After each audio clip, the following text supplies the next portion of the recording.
Buenas tardes. Un gusto de tenerte aquí con nosotros. Muchas gracias por invitarme. Ok.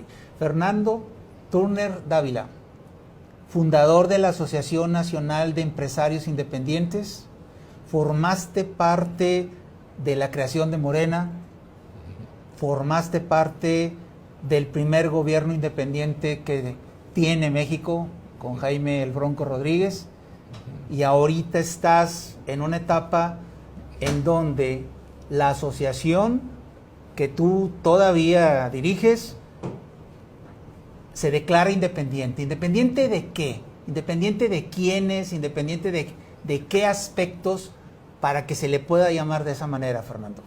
Nosotros hemos sido independientes de las cúpulas empresariales que siempre han estado asociadas al gobierno, sobre todo al gobierno neoliberal, y segundo, independientes de la ideología neoliberal que nunca nos gustó y siempre atacamos. Esa es la independencia a la que se refiere la asociación. Así es, independencia en cuanto a que nosotros planteamos nuestras propias ideas, nuestras propias soluciones, sin necesidad de conciliarlas con una cúpula nacional que cada vez más se fue alejando de la problemática del pequeño y mediano empresario y se fue alejando de las verdaderas necesidades que tiene este país de acelerar el crecimiento económico. Okay. Por un lado. Por otro lado, también alejado o independiente de toda la ideología neoliberal. A pesar de toda la presión que hubo en el gobierno y en los tecnócratas porque tú estuvieras alineado a esa ideología, que sí, estamos de acuerdo, es fallida, ha fallado a México. Nosotros nos mantuvimos independientes y críticos ante esa ideología. Pero a ver, Fernando, todo lo que huele a neoliberalismo está muy satanizado por el nuevo gobierno. ¿Falló tanto? Entonces, ¿dónde queda la estabilidad económica tan reconocida de México en el mundo? Porque a pesar de todo lo que está sucediendo, sigue habiendo inversión. A pesar de todo lo que ha sucedido, sigue habiendo gente interesada en meterle dinero a México. O sea, ¿todas las desgracias de México se deben al neoliberalismo? No, pero sí una buena cantidad de ellas. El neoliberalismo falló en una cosa básica, que es generar el crecimiento económico a la velocidad que lo requería la población mexicana. No es una competencia contra China o contra Taiwán o contra Corea. Es una necesidad de 30 millones de mexicanos que entraron jóvenes a la fuerza de trabajo y los cuales solamente encontraron 15 millones de empleos. Eso generó 50 millones de pobres. Ese es un gran fracaso. Estabilidad o no estabilidad, entendiendo que la estabilidad económica es indispensable para que haya crecimiento económico. Sin embargo, esa estabilidad también es muy relativa. En ese periodo de 30 años hubo 4 o 5 crisis enormes. La última en el 2018, en el 2008, en donde hubo una caída del PIB, pues de los más fuertes del mundo, a pesar de que en esa crisis ni siquiera México la provocó. Pero, por ejemplo, acabas de mencionar a China. Tú tienes empresas en China. Sí. Tus negocios están operando en China. Sí. ¿Cómo se maneja en China la parte relacionada con la paridad de la moneda local en contra del dólar respecto a lo que está pasando en México, en donde somos tan celosos de que el peso se devalúa frente a la moneda norteamericana? ¿Qué sucede relacionado con la cuestión paritaria en China específicamente? Mira, una de las cosas que China ha hecho que es admirable, ¿verdad?, es que tiene 30 años creciendo prácticamente al 10% anual. Han sacado 600, 700 millones de gente de la pobreza, ¿verdad? La pobreza en el mundo ha bajado gracias a China y gracias a la India, que también va por el mismo camino. ¿Cómo lo han hecho? Bueno, en primer lugar, han tenido un gobierno que entiende cuáles son las necesidades de la empresa, no de un grupo de oligopolios o no de una idea abstracta neoliberal monetarista, ¿verdad? Han sido muy prácticos, cosa que no fueron los neoliberales en México. Fueron dogmáticos, aplicaron una receta impuesta por el Fondo Monetario Internacional, por los gringos en aquella época de Thatcher y de Reagan, y la siguieron al pie de la letra sin ajustarla a la realidad mexicana. Entonces, no generaron el crecimiento por un error de aplicación, ¿verdad? Y no hicieron lo que hizo China. China fue muy práctico y estuvo intentando, experimentando, que ahora es lo que sugieren los gurús estos económicos, para buscar que la economía de China creciera, con base en que beneficiara a quién, a la mayoría de las gentes, a las pequeñas y medianas empresas, no a un grupo de 30 o 40 oligopolios, ¿verdad? O al gobierno, que es el caso de México. El caso de México, sí hay una crítica muy fundada, ¿verdad?, decir que el gobierno creció enormemente, creció de gastar el 19% del PIB que gastaba cuando llegó Fox a gastar el 28% del PIB. O sea, la rebanada de un pastel chiquito la agarraron ellos. Esa es una de las causas de la falta de crecimiento. Segundo, la existencia de enormes monopolios. ¿No los ves en China? Tú no ves en China que el internet sea tan caro como aquí, que los ferrocarriles sean tan caros como aquí, ¿verdad? Que los bancos no presten, allá prestan dinero y prestan a las pequeñas y medianas empresas. ¿No ves que China tenga la tercera tasa de interés más alta del mundo, como es México?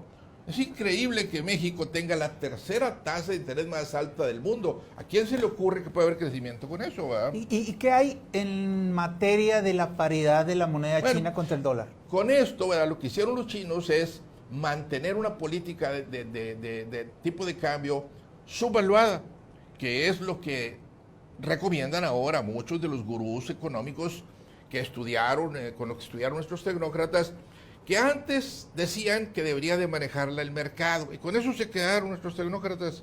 Pero ahora dicen, debe de manejarse de tal manera, la forma de manejo no es tan relevante. Lo que es relevante es el resultado.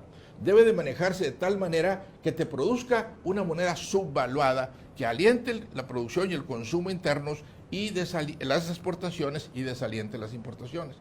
Eso es lo que ha hecho esencialmente China. Pues México lo está haciendo al revés. Lo está haciendo al revés por un motivo, ¿verdad? Primero, por un error conceptual de los monetaristas. Los monetaristas se quedaron con la idea de Milton Friedman, de que decía que toda inflación en todo el mundo o en cualquier parte del mundo es causada por un exceso de dinero, de circulante.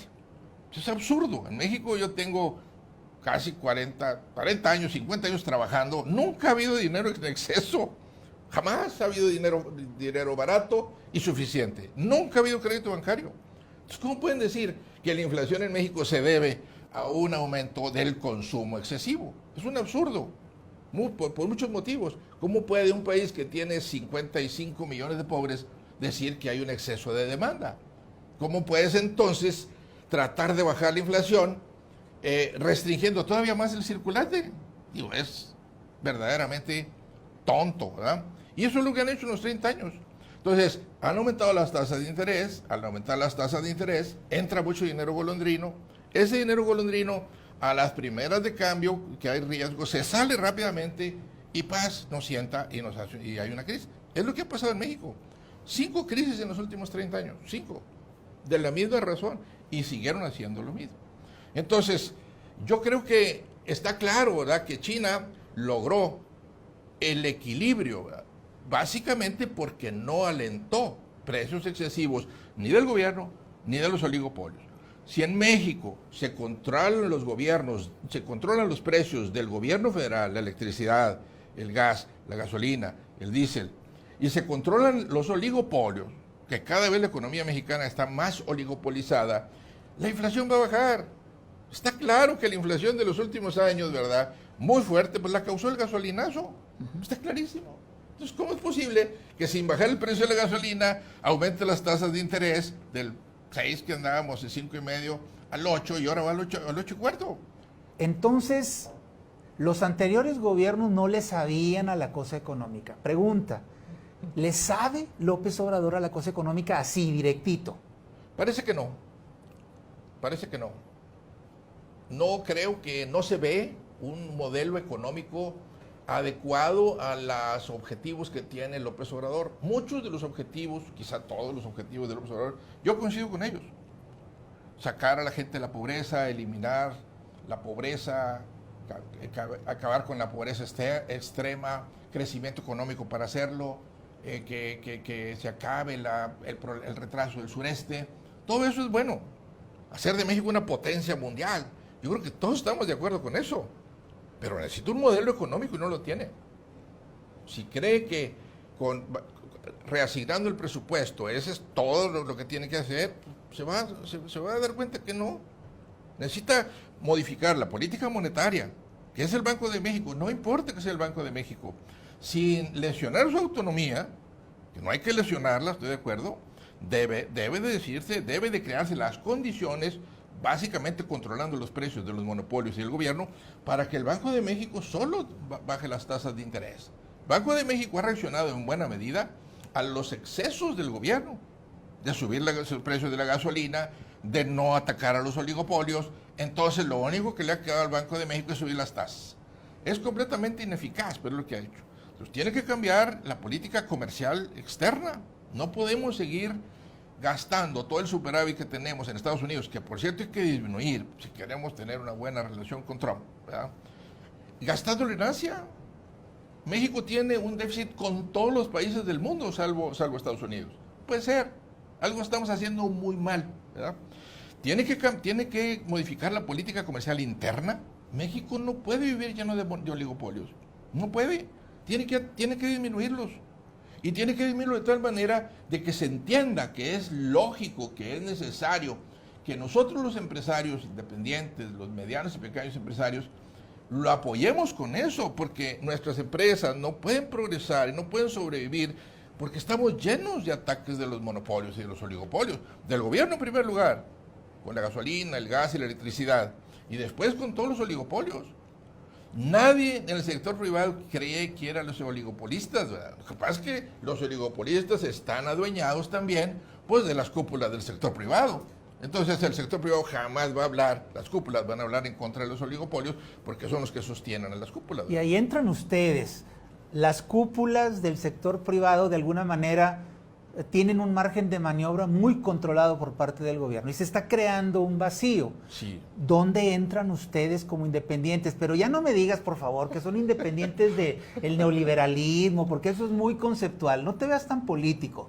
Tú eres economista. Soy yo, pues, sí, pues. En forma muy concreta, Fernando, si ya se está creando un espacio, si se está creando un vacío en donde lo van a empezar a llenar gente a lo mejor no muy deseable, las organizaciones cupulares de la iniciativa privada están copadas de alguna forma y el gobierno eso es lo que ha querido hacer siempre.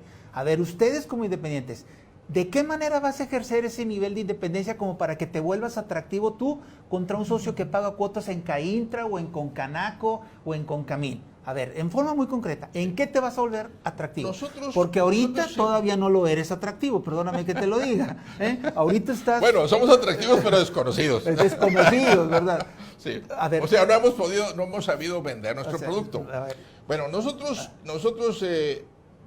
queremos proponer al gobierno, y lo estamos haciendo, ¿verdad?, un modelo adecuado a la cuarta transformación. Lo tenemos ya, lo hemos trabajado, lo hemos hecho. Es algo que ha llevado bastante trabajo y bastante esfuerzo. Creo que no hay otro en el país. Un modelo así completo donde diga, mira, estableciendo estas políticas, México va a crecer al 6 o más % anual durante los siguientes 30 años si eres persistente. Si nosotros seguimos esas políticas propuestas por la NEI, entonces este país va a llegar en 30 años más o menos al nivel actual que tiene Corea. Un resumen de esas propuestas. En primer lugar, nosotros estamos proponiendo menos gobierno.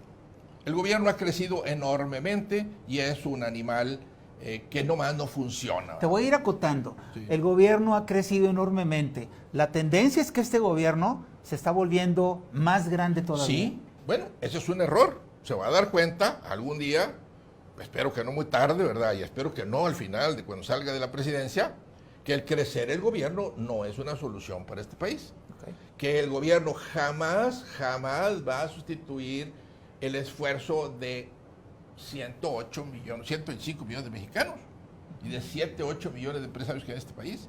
No lo va a sustituir nunca, nunca.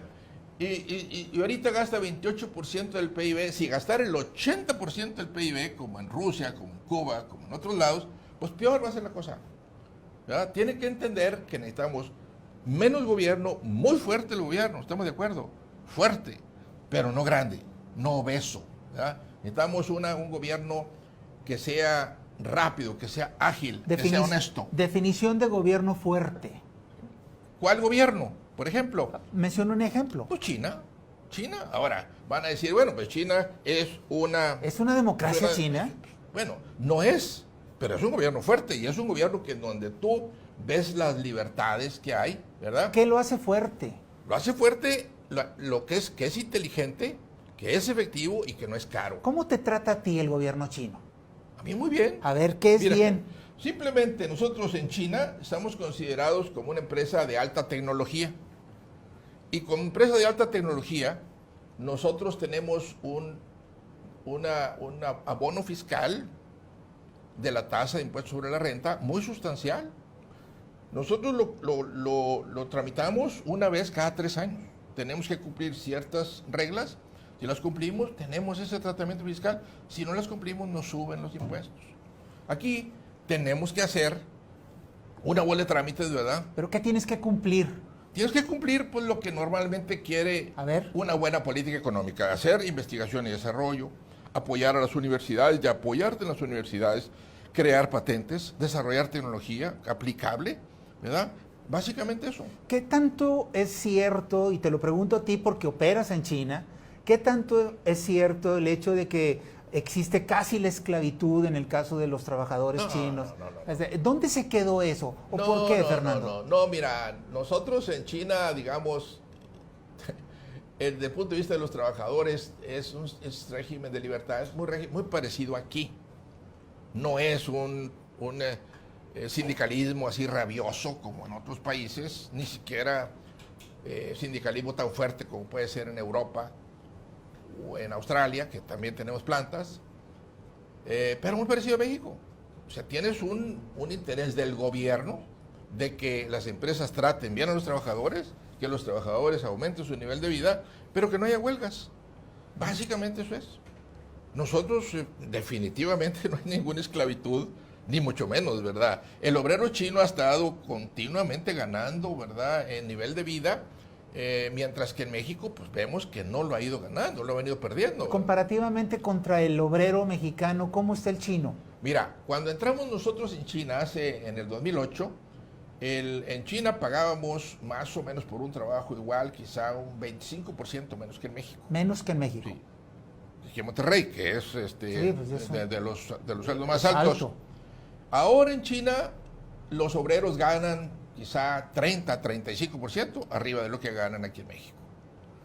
¿Por qué? Pero además, te voy a decir que nuestra empresa es más rentable en China que aquí. Entonces no es un problema del empresario, es un problema que si el gobierno se recarga y te está sacando más y más, que si los monopolios se recargan, que si los bancos se recargan, que si el internet es caro, que si el ferrocarril es caro, ¿verdad? Que si no hay infraestructura, que si no hay seguridad, pues entonces todo ese dinero que debería ser de los obreros y del inversionista, se tira a la basura. ¿Quiénes lo están acaparando el dinero en México? El gobierno, en primer lugar, y los oligopolios. Son los que les va bien en este país. Fíjense ustedes cómo en Nuevo León, ¿verdad?, la gente que ha vendido sus empresas, industrias del sector privado, ¿a dónde se ha ido? No ha puesto otras industrias. ¿A dónde se ha ido? Se ha ido a bienes raíces, está. Hay edificios de esos por todos lados. Se ha ido a servicios protegidos, ¿verdad?, donde no tiene competencia el exterior, que telefonía, que medicina, que ese tipo de cosas, ¿verdad? Y no se ha ido al área de servicios, a turismo, pero no se ha ido al área competitiva de la economía. O sea, porque esa no es rentable. Le saca la vuelta a tener al gobierno como competencia. No al gobierno como competencia, le saca la vuelta al conjunto de políticas que hacen inviable que el sector competitivo de la economía sea altamente rentable y exitoso. Pero el gobierno es entre otras cosas, el tipo de cambio sobrevaluado, las altas tasas de interés, los oligopolios, los impuestos del gobierno, la falta de infraestructura. Eso es lo que hace poco rentable al sector abierto, que se llama, de la economía. Eso es lo que hay que cambiar. Entonces, regresando al modelo de que necesita López Obrador, dinero, o sea, impuestos más baratos, no cobrar, como le hace ahorita la electricidad, 30 y tantos, 40% arriba de los Estados Unidos. Que no van a aumentar la electricidad. No, ¿cómo lo van a aumentar? Deben de bajarla 40%, cuando menos al sector productivo. Si no bajan la electricidad al 40%, jamás se va a lograr desarrollo económico. Las máquinas se mueven con electricidad.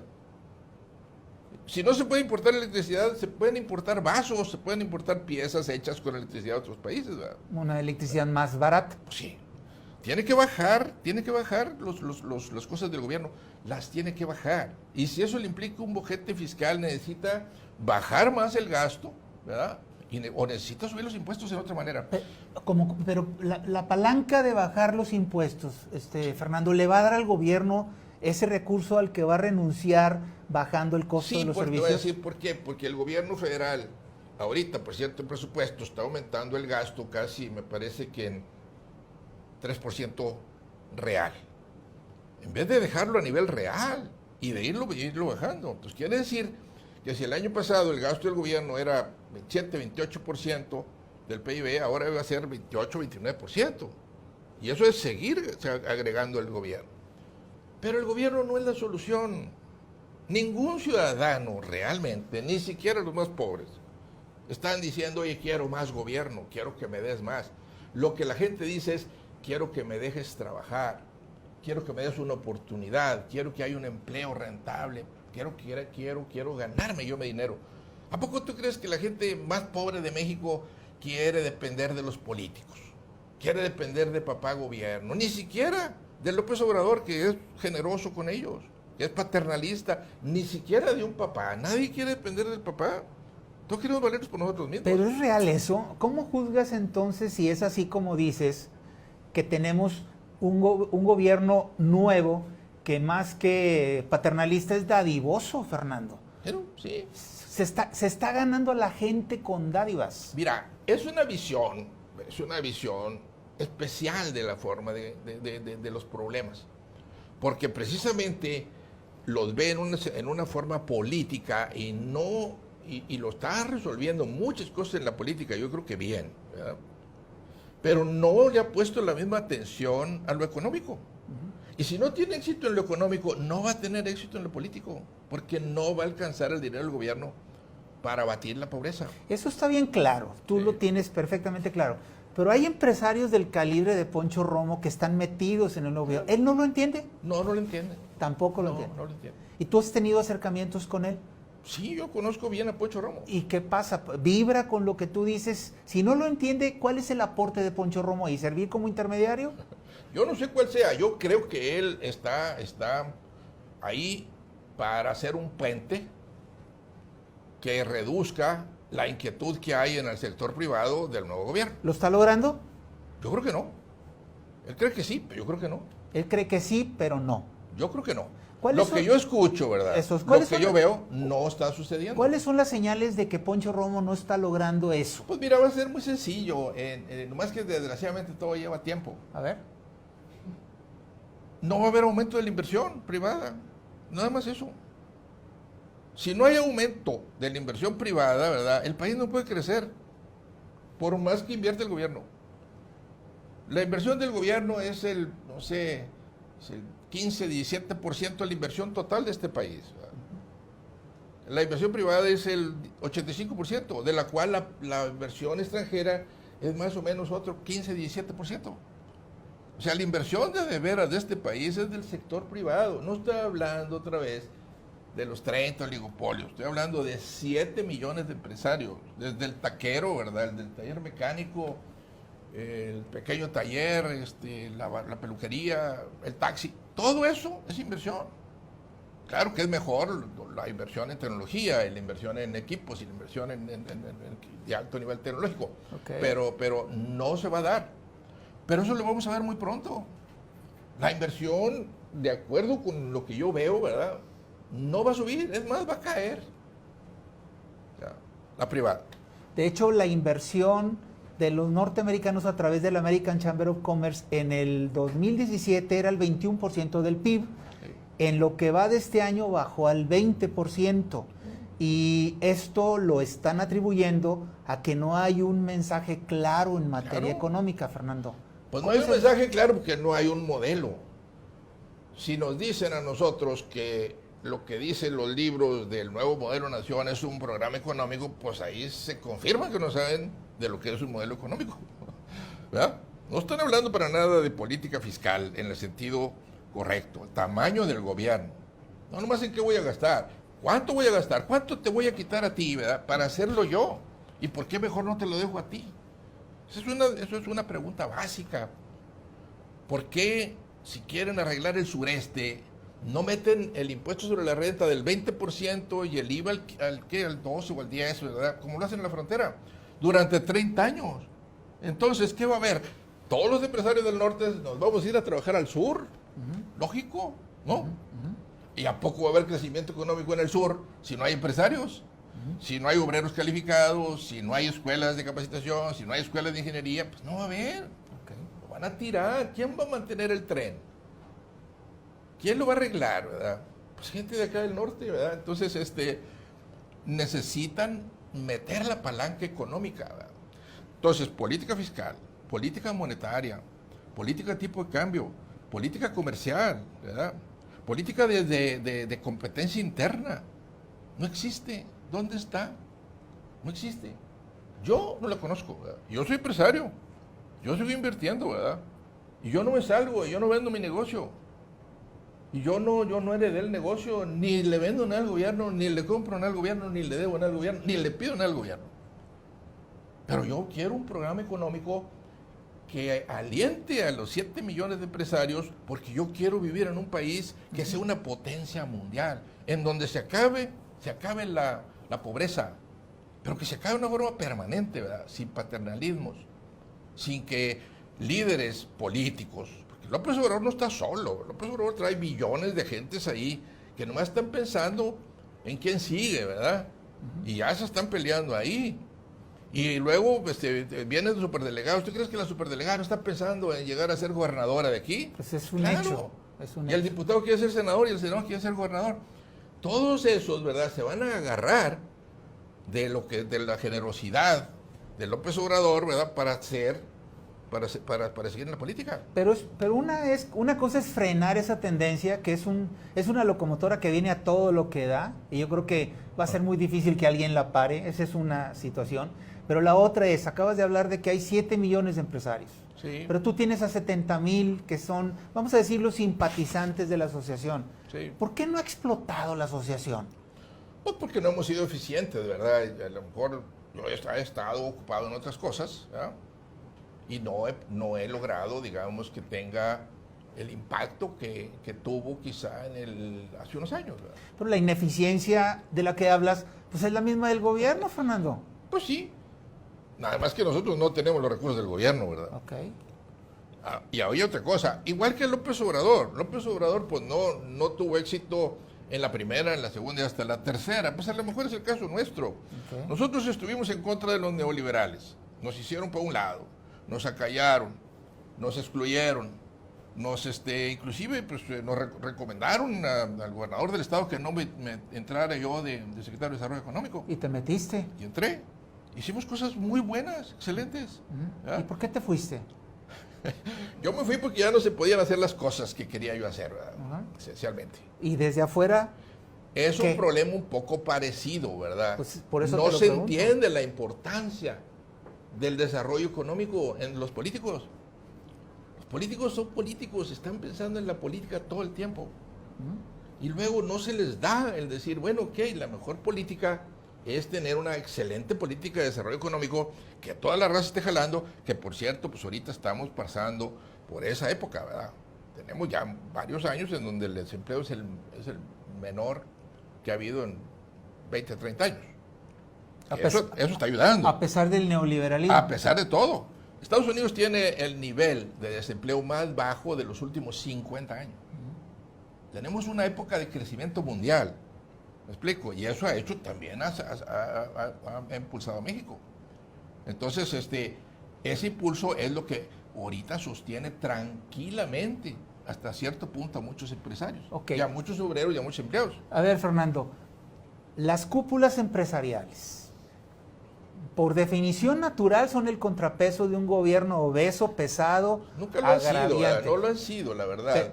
Lo hicieron en su momento, que ese es algo que tiene Monterrey, okay, que hay que regresar a él. Los empresarios fundadores de la industrialización de Monterrey, eso se cuecen aparte. Necesitamos regresar a ellos.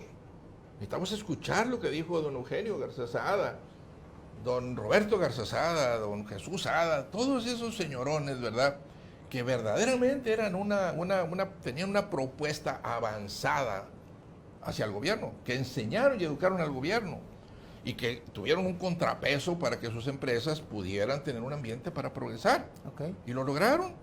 Había un gobierno que yo también añoro, dice que López Obrador añora ese gobierno, yo también. en donde el gobierno trataba de crear las condiciones para que la empresa saliera adelante y salió, lo cual indica que si hay buenos empresarios, porque sí los hay, que si hay buenos obreros, que sí los hay, ¿verdad? Que tenemos razonablemente nivel de tecnología, sí lo tenemos, que tenemos recursos naturales, sí los tenemos. De hecho, México dejó de ser la octava, novena economía mundial y llegamos al 15 por mal manejo económico de los neoliberales. ¿Es cierto eso? ¿No es posible que Corea, que hace 30 años tenía un PIB per cápita de una tercera parte del México, ahora tenga un PIB per cápita 3 veces más grande que México? País así chiquitito. Nosotros grandotes, nosotros con recursos naturales, con petróleo, con costas, con bosques, con todo. Tiramos el dinero del gobierno, del dinero del petróleo, por malas políticas económicas. ¿Y no será que al empresario le ha faltado meterse en cuestiones de política?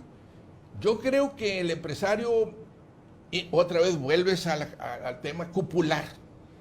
Las cúpulas están dominadas por los grandes empresarios que están demasiado cerca del gobierno, porque tienen muchos negocios con el gobierno y no les interesa pelearse con el gobierno. Esencialmente. En los últimos 30 años dijeron lo que el gobierno quiso que dijeran. No hubo una sola voz, salvo la NEI, que desentonara de los empresarios. ¿Cómo te ven las organizaciones cupulares, la verdad? Pues te ven como te ven a los que piensan diferente, ¿verdad? No muy bien. En el fondo dicen, pues este cuate cuando menos tiene la independencia, ¿verdad? Y la valentía de decir lo que piensa, ¿verdad? Y es tan autónomo y tan independiente, pues, que lo dice. Eso a mí me hubiera causado admiración, ¿verdad? Pero por otro lado está diciendo cosas que no gustan, ¿verdad? Ahora, como la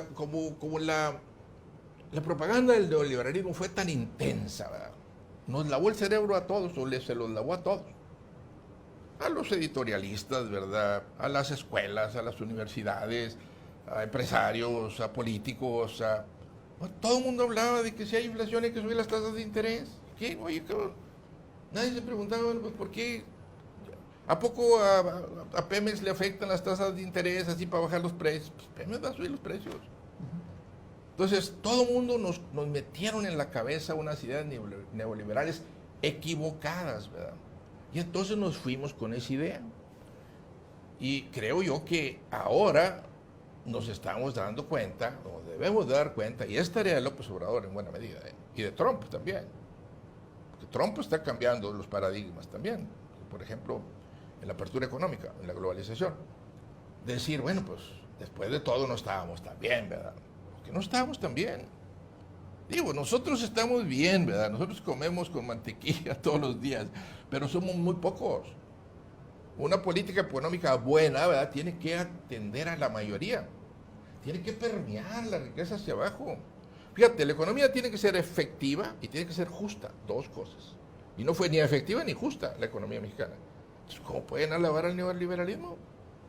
Yo en ese aspecto coincido con Andrés Manuel López Obrador. Un fracaso para mí. 30 años de eso. Ni siquiera tuvimos la inteligencia para decir a los 6 años, a los 8 años, corregir. Seguimos, pum y pum, como si fuéramos, no sé, sacerdotes de una secta cerrada, ¿no? No tuvimos la inteligencia, es la verdad. Y no hubo nadie en el sector privado que se opusiera al neoliberalismo. Bueno, tú eres del sector privado. Claro, soy empresario. Y 100%. no te le has opuesto a López Obrador. Tú tienes línea con él, o sea, tú puedes hablar con él, formaste parte de la campaña del 2012, estás cerca a él de alguna manera. No le hiciste mucho caso cuando te dijeron que no te metieras con el Bronco, ¿verdad? Es la verdad. Bueno, no me dijo él, pero tampoco le pregunté. Pero por ahí se percibe que eso así fue. Pero si traes ese ímpetu, Fernando, ¿por qué no? Mira, yo me voy a acercar con él porque yo quiero que le vaya bien. Yo quiero que tenga éxito, porque el éxito de él es el éxito de los mexicanos, de México, de los más pobres, y de los no tan pobres también. Y es descorporativizar México, y es desoligopolizarlo, ¿verdad? Y es acelerar el crecimiento, y es tener un equipo ganador. ¿Por qué no voy a querer ayudarlo? Sin embargo, pues si voy ahorita con él, ¿verdad? Pues me va a decir, pues voy a hablar con Poncho Romo. Bueno, pues ya fui. Y luego me va a decir, voy a ver con Ursúa. Pues voy a ir con Ursúa, ¿verdad? Y luego me va a decir, pues ve con no sé quién, pues voy a ir con ese socio también, y voy a ir con las cámaras empresariales, Sí. y ya que haya ido con todos, voy a ir con él. Pero hay galleta. Pero que sí, man. Dilo. Pero que- ¿Hay galleta o no? Pues si ya tuviste una muestra de ello. O sea, ya tocaste... Mira, ¿eh? esto ha sido una lucha de muchos años, ¿verdad? Yo no estoy tampoco listo a bajar la bandera. Quizá tampoco tenga la energía, ¿verdad? O el tiempo, la energía básicamente, ¿verdad? Y los intereses de otras, pero no estoy dispuesto a bajar la bandera. Yo tengo más de, no sé, yo me fui a estudiar a Harvard, una maestría en política pública, maestría en administración pública, con especialización en desarrollo económico, y ahí en Harvard cumplí los 60 años.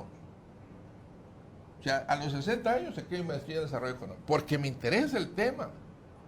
Porque no quería que me dijeran los tecnócratas, como me decían, tú hablas pero eres un ignorante, porque no había ido a estudiar a Estados Unidos. Bueno, me fui a estudiar a Estados Unidos. Saqué mi titulito de Harvard. Y ya después ya no me decían eso, ¿verdad? Pero me decían otras cosas. Ahora no me pueden decir, pero me interesa el tema.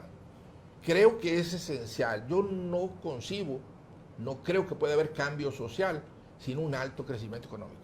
En la historia de la humanidad nunca se ha dado, jamás se ha dado que un país pobre tenga gente rica. Pues no es posible. Que un país donde no hay alto crecimiento económico, a todo el mundo le vaya bien. No es posible.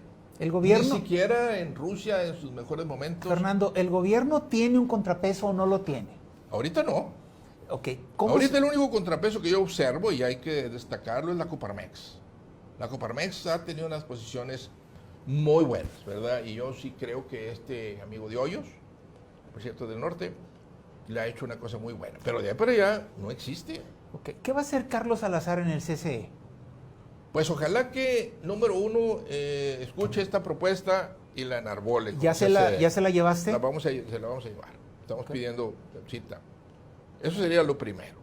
Segundo, que veo muy difícil, ¿verdad? Pues es que entienda que el país no puede progresar si ya está lleno de oligopolios. Eso va a estar muy difícil.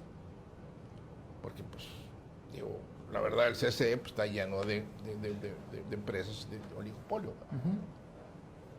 Entonces, no se puede decirle al gobierno, oye, baja la electricidad y yo subo el internet y subo los ferrocarriles, ¿verdad? Y subo los intereses de los bancos. No se puede. No te creen. No eres lógico. No eres justo. ¿Verdad? Entonces, hay que decirlo eso. Oye, bájame la electricidad, bájame los impuestos y yo aquí estoy combatiendo todos los monopolios y estoy dándole fuerza a la Comisión de Competencia Económica. Uh-huh. Y estoy de acuerdo en que el gobierno persiga que los monopolios bajen sus precios de manera que no sean subir tasas de interés, no los va a lograr, o la Comisión de Competencia Económica, que tiene muchas limitaciones. Tiene que hacer una cosa más rápida si queremos que el gobierno, que la economía crezca. ¿Más rápido como qué? Pues, por ejemplo, tiene que aplicarse denuncias claras contra lo que se llama la colusión de fijar precios. Tiene que permitir la entrada de productos cuyos precios estén muy arriba del mercado, pero así tiene que hacer que los ferrocarriles, que son una cuello de botella gigante, ¿verdad? Se conecten y puedan pasar máquinas de otras compañías sobre las mismas vías. Las vías no son de los ferrocarriles, son del gobierno, son de la nación. Aquí hay dos vías, una que de Kansas City Southern y otra de Ferromex. Y no se juntan. En 800 metros les falta para juntarse, porque no quieren que los trenes de uno pasen por las vías donde van ellos. Tienen, haz de cuenta, oligopolizadas las vías, no hay competencia. Entonces, eso lo puede hacer el gobierno, puede revisar por qué pagamos internet de alta velocidad y nos dan de mínima velocidad, y siguen vendiendo, cuando ya no tienen capacidad en las líneas. Puede checar que los bancos, ¿verdad?, presten. Muy fácil. No les pida tanto dinero al gobierno. No permita que presten tanto a los gobiernos estatales. No permita que presten tanto a los municipios, todos con garantía del gobierno federal, ¿verdad? No permita que inviertan tanto en CETES. Ahorita, si yo soy banquero y me sobra dinero, en vez de prestarle a un pequeño y mediano empresario, pues voy y compro CETES. Ya. O le prestas al gobierno. Y le presto al gobierno. Oye, o le presto al gobierno a los estados, total, tengo garantía del gobierno. Una de las razones por las cuales la acción de Banorte fue de las más golpeadas fue porque está metidísima con créditos a municipios Pues y sí, gobierno. ¿Sí o no? sí, claro, claro. Es que es lógico, Plácido, si tú tuvieras un banco, ¿verdad? Si yo tuviera un banco, pues estaría haciendo lo que ellos hacen, ¿verdad? La política pública, ¿verdad? Es buena cuando genera buenos resultados, no cuando es dogmática y genera resultados no deseados, ¿verdad? Una cosa que tiene que entender el nuevo gobierno, que no lo han entendido, es que el mercado es un conjunto de demandantes y oferentes, pero circunscrito en un conjunto de reglas. Entonces, el gobierno puede cambiar las reglas. Tiene que hacerlo con mucho cuidado para no generar consecuencias no deseadas, entre otras cosas, no inversión. Pero si lo hace con cuidado, te modifica el mercado, ¿verdad? Pero el mercado, claro que hay una intervención decidida del gobierno que fue el que fijó finalmente las reglas. ¿Tú crees que los bancos existen en el vacío? Pues existen y actúan de acuerdo con las reglas que fueron impuestas por el gobierno, la Secretaría de Hacienda, la Comisión Nacional Bancaria, el Banco de México, ¿verdad? Para que trabajaran. Cámbiales esas reglas, déjalos que trabajen, pero en un conjunto nuevo de reglas, ¿verdad? Entonces, hay que cambiar las reglas. Si las cosas siguen como están, Fernando, ¿qué va a pasar? ¿Qué podemos esperar los mexicanos? Pues mira, si las cosas siguen así y no se escucha, no se tiene un modelo económico sensato, que esté consensuado con los 7, 8 millones de empresarios, que se haga ¿cómo se llama eso? Una encuesta. Una consulta. No que sea una consulta, pero que se entienda lo que se necesita en la economía y se establezcan los pasos para llegar allá, va a haber mucha incertidumbre. ¿Por qué? Porque los cambios como quiera los van a hacer, los están haciendo. Nomás que lo están haciendo sin orden ni concierto. Es como una orquesta sinfónica, ¿verdad? Que está tocando ahí el Barbero de Sevilla o Nabucco, ¿verdad? Y de repente toca el trombón cuando no debía. O sea, espérate, todavía no te toca. Ahorita es el violín. Y luego de repente toca ya la flauta. Espérate, no, y los trombones y los... Tiene que tocar todo mundo en una forma que haga sentido, ¿verdad? No como ahorita. Es increíble las cosas. En 15 días parece que el gobierno ya tiene 2 años.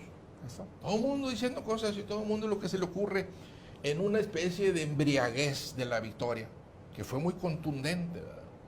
Y creo que le va a hacer daño a López Obrador esa contundencia, ¿no? Debía haber sido más acotada, más nivelada. Me hubiera gustado más a mí.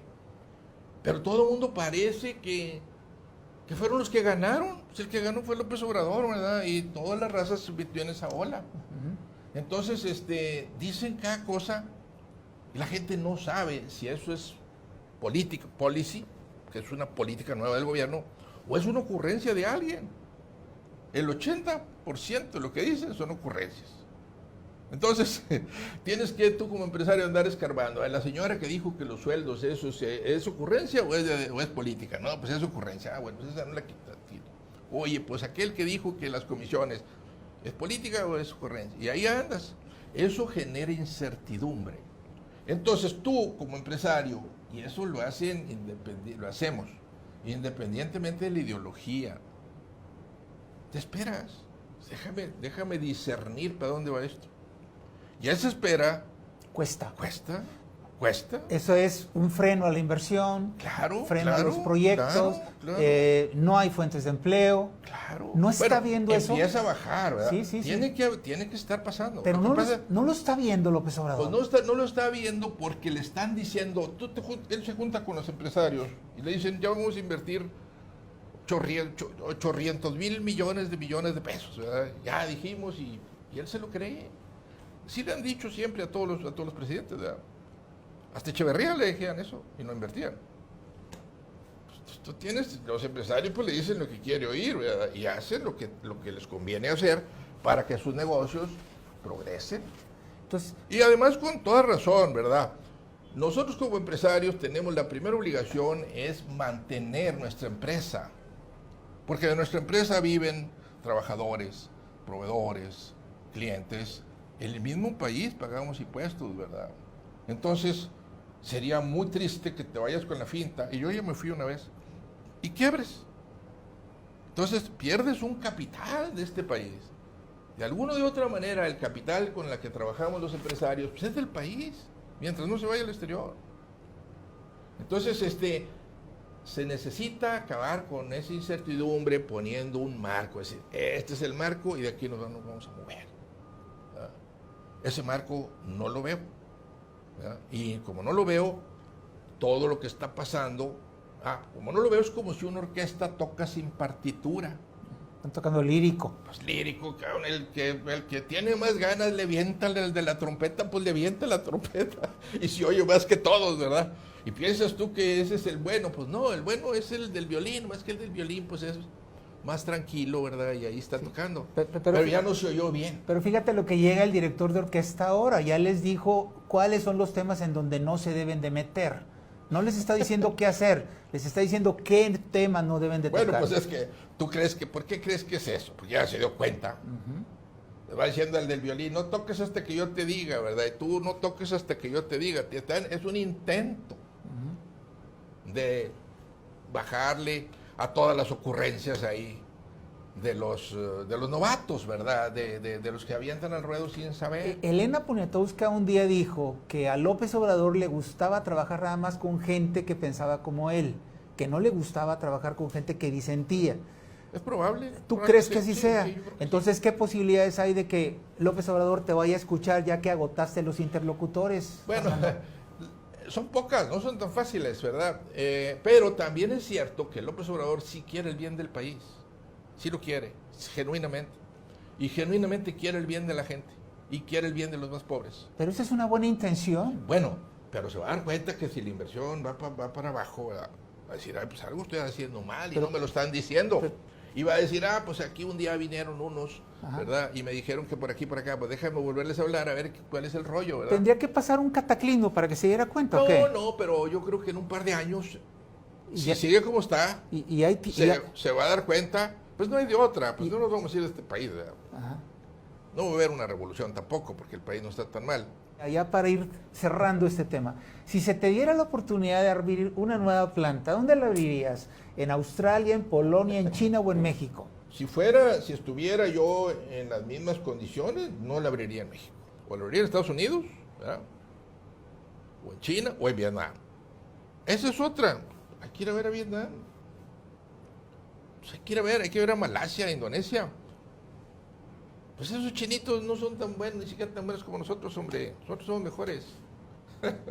Entonces, la verdad, ¿cómo puede ser, verdad? Si en Estados Unidos te cobran el 20% de impuestos y aquí el 32%, no hay reparto de utilidades, no hay impuestos sobre dividendos, y aquí sí. Y la energía te cuesta 40% menos. Y libre contratación, y libre no contratación. También hay muchos problemas allá, ¿verdad? Pero con eso,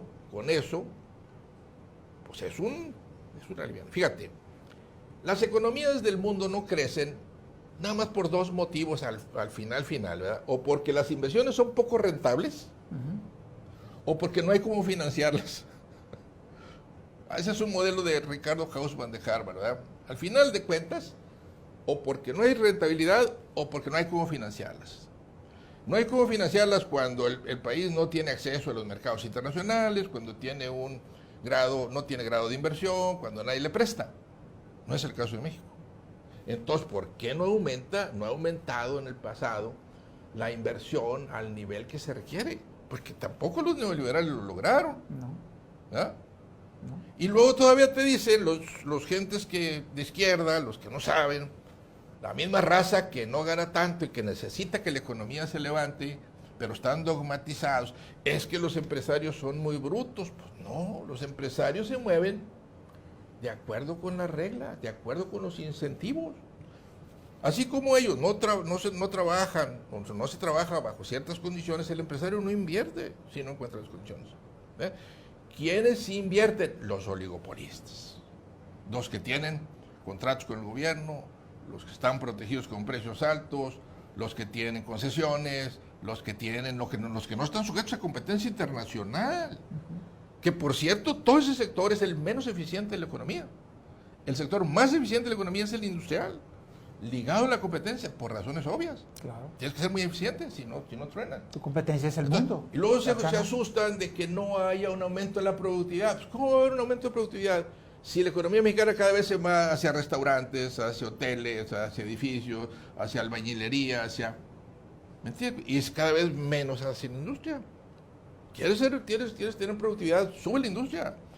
¿Qué necesitas para que sube la industria? Otra vez, dinero más barato, financiamiento adecuado, tipo de cambio competitivo, que los monopolios no te estén chupando la sangre. Yo no soy oligopolista ni puedo defender al oligopolio. A mí me cuesta la electricidad, el monopolio, me cuesta el gas, me cuestan los bancos, me cuesta el internet, que por cierto, ahí trae una velocidad ahí de tortuga, ¿verdad? Y por cierto que no están atendiendo para la cuarta revolución industrial, pues necesito un internet de alta velocidad. Entonces, no podemos defender eso. Por eso la industria no tiene la rentabilidad que debe de tener. Y si dicen que México es un paraíso fiscal, si fuera un paraíso fiscal, pues aquí estuvieran todas las empresas del mundo, ¿verdad? No lo es. Pues no lo es. No lo es. Entonces no puede ser. Te lo dicen las propias circunstancias, la propia realidad. Fernando, la asociación ya tiene una trayectoria, ya tiene un prestigio, ya tiene una imagen. ¿Qué vas a hacer con esa asociación para recoger la voz de tanta gente que piensa como ustedes y que no necesariamente son empresarios? Tienes a los empresarios, un empresario que está batallando para pagar la cuota de la Cámara, que no se dice representado, que dice que se están quedando muy cortos en el contrapeso que debe haber con el gobierno. ¿No te parece que es un área de oportunidad muy grande como para simplemente concentrarte en el hecho de que ahí vas avanzando y que tarde o temprano tus propuestas las va a escuchar el gobierno? ¿Cómo te podrías comprometer en este momento para que la asociación tenga una personalidad que aglutine todo esto? Pues necesitamos el año que entra a trabajar mucho más duro, ¿verdad? En la expansión de la NEI. Y lo vamos a hacer. Vamos a revivir los capítulos locales, en Guadalajara, en Mérida, en Puebla, en la Ciudad de México, Tijuana, Chihuahua. Vamos a empezar en enero con Coahuila y vamos a empezar a difundir el Evangelio según la NEI, digamos, de una forma más intensa. También tenemos que llegarle a las personas que toman las decisiones en el gobierno. Hay diputados y senadores muy interesados en esto y conocedores, ¿verdad? Y que y quieren, les interesa también que el país vaya bien. Vamos a acudir con ellos, vamos a acudir con las cámaras empresariales que también requieren contenido, no lo tienen el contenido. Sí están un poco asustados, están temerosos, pero no traen una propuesta. La NEI sí trae una propuesta. Tenemos que evitar también entrar en la discusión técnica, ¿no? ¿Por qué no le pones esto? ¿Por qué no le quitas lo otro? El problema no es la propuesta está muy bien hecha. Yo te lo digo no como economista, como empresario, ¿verdad? Con experiencia de tener empresas, con experiencia de estar en 10 países trabajando y además soy un industrial, no soy un empresario pues de servicios de las rentas, ¿verdad? Con esa experiencia te digo que esto funciona y tenemos que ir con esos empresarios. Tenemos que ir con los think tanks que hay en México y tenemos que hacer mucha labor. Vamos a luchar con 2 grandes obstáculos, 3. ¿verdad? El primero es el neoliberalismo. Todavía hay muchas ideas neoliberales arraigadas en la gente, ¿verdad? Y se están fijando más en la forma que en el fondo. Entonces necesitamos combatir eso. Y eso te genera a mucha gente un freno de cooperar con la NEI, porque dicen es que no están diciendo lo que yo sé que debe de ser. Pero dejaríamos de ser líderes si no marcamos un nuevo camino, porque el camino que ya vivimos no funciona, y el camino que trae hasta ahorita López Obrador tampoco va a funcionar en lo económico. ¿verdad? Entonces necesitamos decir, por aquí sí, ese es liderazgo, es decir, fijar un nuevo rumbo, hacer que la gente se movilice para llevar a la sociedad a un nivel superior de desarrollo. Esa es la función de la NEI. Entonces necesitamos encontrar a esos decision makers, necesitamos darles tiempo al nuevo gobierno que se asiente. Hay mucha hay muchas ansias de novillero, ¿verdad? Hay mucha gente que la verdad no tiene ni idea de nada y está diciendo y habla y al enfrentarte a un micrófono pues te enloqueces muchas veces y así como yo que dice muchas cosas pues tienes mucho riesgo de decir muchas pendejadas, ¿verdad? ¿Qué es lo que está pasando? Entonces hay que darle chance, hay que darle chance de que se asiente, hay que darle chance de que evalúen bien el ambiente político. Ahora con el presupuesto pues ya hubo mucha gente desencantada, ¿verdad? Porque hasta ahorita había sido campaña, oye quiero vagones para el metro, los tendrás, oye quiero una presa, tendrás presa, oye quiero un camino, tendrás camino, oye las universidades tienes dinero, oye que todo el mundo, entonces decía, no, ya no hubo, pero ahora resulta de que no hubo, ¿verdad? Entonces ya salieron todos a decir, oye, espérame, hasta los militares creo que andan repelando porque les quieren, entonces, pues eso ya es una llamada de atención, ¿verdad? El mercado de valores de Nueva York, los inversionistas ya le dijeron, no, yo no estoy de acuerdo con esa propuesta de comprarte los bonos. ¿Ah? Y así van, la Suprema Corte le dijo, yo por qué voy a cambiar mis sueldos. Ya se están encontrando con las realidades de un gobierno y van a tener que empezar a afinar. Porque no se pueden echar de encima a todos. Ni con 30 millones de votos, ¿verdad? Puedes tú hacer un trabajo exitoso si tienes a los otros 90 millones en contra. No puede ser. Ni siquiera si tienes a 30 millones en contra activos. Ni siquiera si tienes a 10 millones en contra activos. Ni siquiera si tienes al sector empresarial, por los motivos que quieras, ¿verdad? En contra. Puedes tenerlo en contra. El país no jala. No jala. No puedes cambiar el sistema neoliberal capitalista. Dijo ahí me acuerdo que una secretaria dijo, bueno, digamos que capitalista, no digamos que capitalista, este es un sistema neoliberal capitalista, ¿verdad? Y no puede ser de otra manera. Aquí no puede ser Cuba, no puede ser Venezuela, no puede ser Rusia, ni siquiera puede ser China. Tiene que ser México. Aquí están los gringos a un lado. La cantidad de dinero que debe México, nada más el presupuesto actual, el gobierno federal necesita 520 mil millones de pesos de nuevos financiamientos. Y eso que dijeron que no iba a haber deuda nueva. Eso dijeron. 520 mil millones de pesos. Son 25 mil millones de dólares. Más 45 mil millones de dólares que se vencen de lo anterior. Necesitas refinanciar, en números redondos, 70 mil millones de dólares. ¿Tú crees que si no están más o menos tranquila la caballada, vas a conseguir eso? No lo vas a conseguir.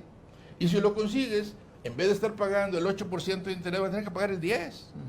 Y si con el 8 vas a pagar 750 mil millones de pesos de intereses, 750 mil millones de pesos de intereses en el presupuesto, pues con el 10 vas a tener que pagar 1 millón de millones.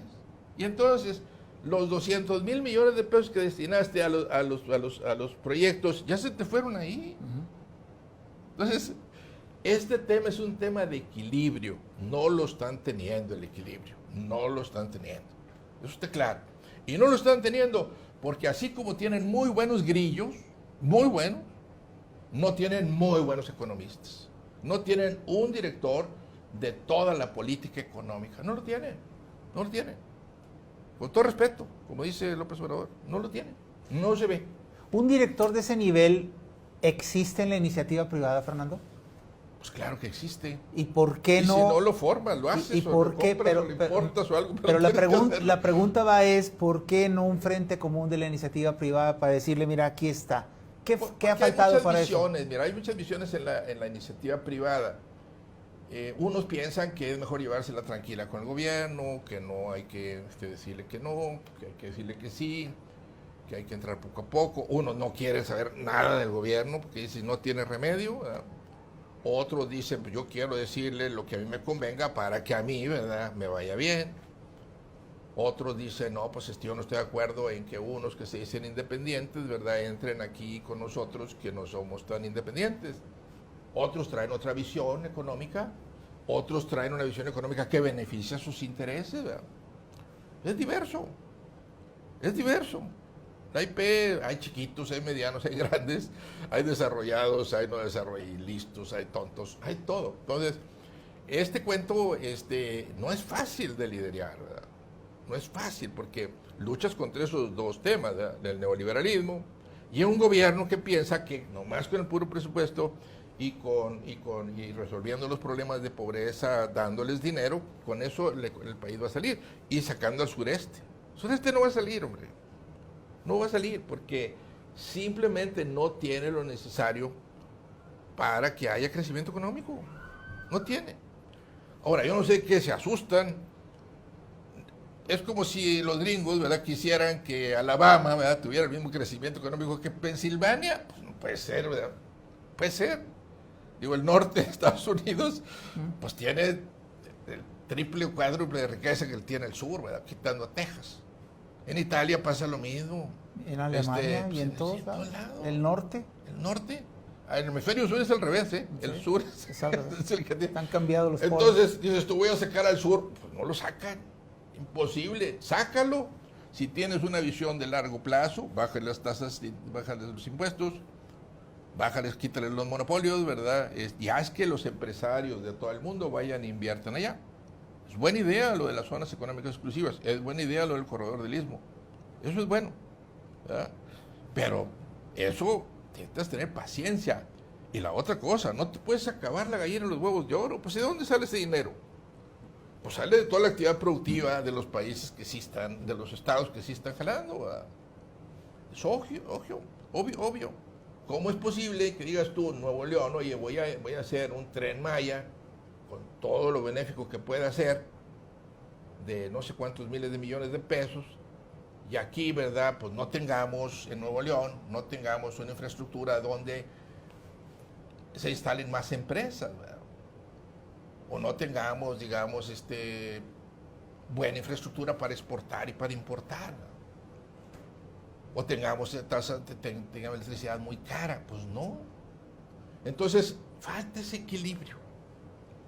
Falta. Y eso en parte se debe a que López Obrador es una figura tan poderosa, ¿verdad?, tan insistente, tan determinado, que es muy difícil decirle que no.